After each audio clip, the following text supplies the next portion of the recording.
What's going on, everyone? Today we're back with the Diablo video, not Diablo Immortal. Today we are looking at the blog post from Blizzard, the developer update, closed end game beta draws near. Now, I'm going to be linking this blog post from Blizzard down in the description of this video in case you want to go check it out. But I want to start it out here with this little trailer beta. It gives some information before we dive into the text. This is probably just explained really well. So let's listen in, see what they have to say.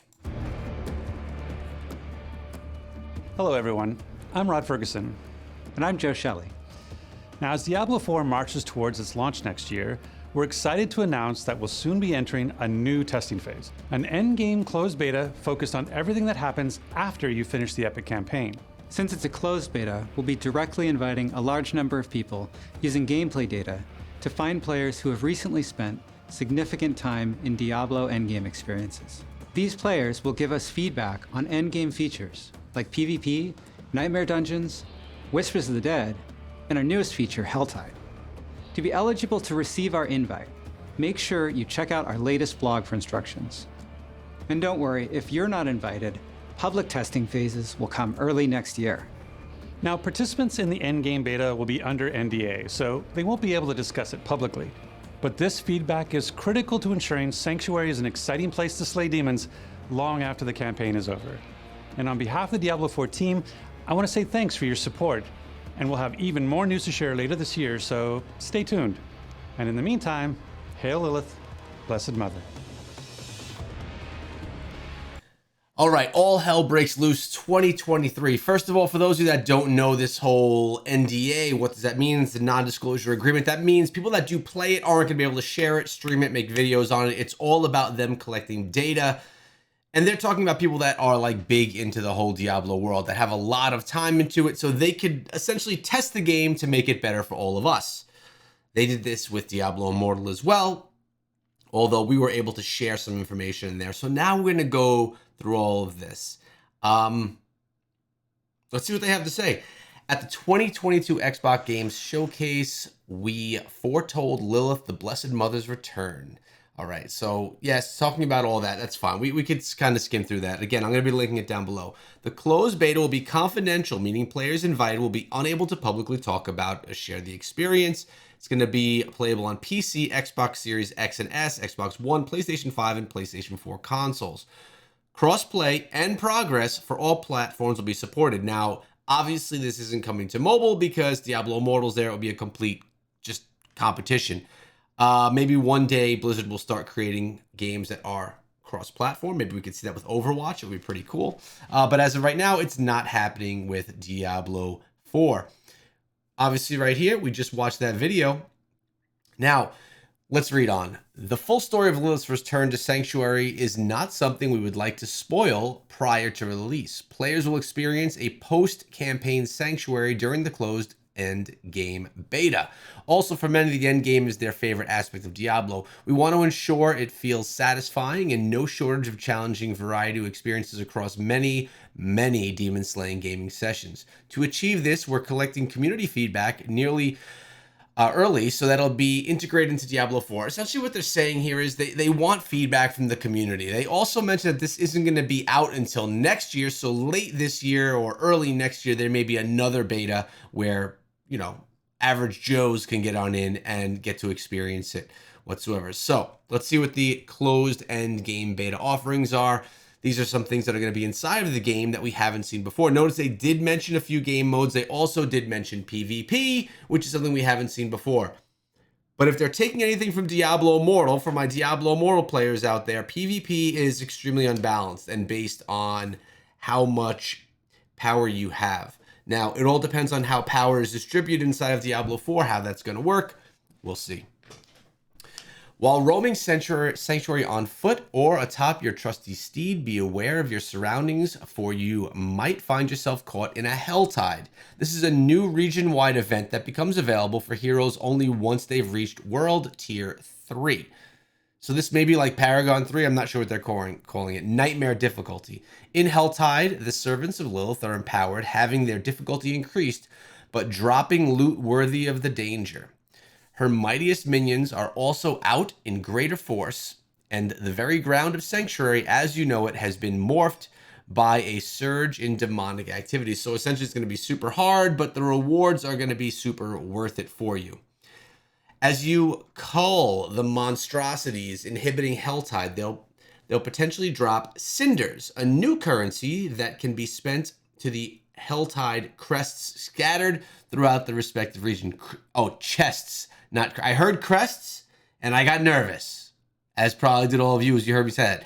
Helltide chests. These chests boast bountiful boons exclusive to the singular item slot, such as torso, legs, two-handed weapon. But be wary in hoarding your cinders. Should you fall in the battle, they'll drop and must be reclaimed. So you could actually lose the things that you are collecting if you happen to drop your stuff. Nightmare dungeons. We've crafted a difficulty of Diablo dungeons straight out of your nightmares. No, really. Nightmare difficulty dungeons in Diablo 4 unlock upon locating your first nightmare sigil. Each sigil corresponds to a specific dungeon somewhere within Sanctuary. These sigils add special modifiers to the dungeon. I love this. This is like adding crests in Elder Rifts, right? In Diablo Immortal. I really do read this stuff and wonder how many ideas are they pulling from Diablo Immortal? Like the things that work in Diablo Immortal, let's use that in Diablo 4. If they're smart, that's what they'd be doing, and I'm sure that they are. Increasing the ferocity of the Hell Servants waiting for you inside and providing higher rarity loot. Through completing Nightmare Dungeons, you'll recover even more powerful sigils, introducing increasingly death-defying modifications and challenges for you to overcome. As you process into higher and more challenging world tiers, new Nightmare Dungeons will become available for you to explore. All right, this sounds cool. I like the ideas of it. And now we move on to Whispers of the Dead, followed by the Fields of Hatred. So what is Whispers of the Dead? The Tree of Whispers has a few loose ends to tie up and needs your help settling the score. Displayed on your map, players will see various whispers scattered throughout Sanctuary. Complete the associated tasks and be met with experienced gold and grim favors. Sounds like events in Diablo Immortal.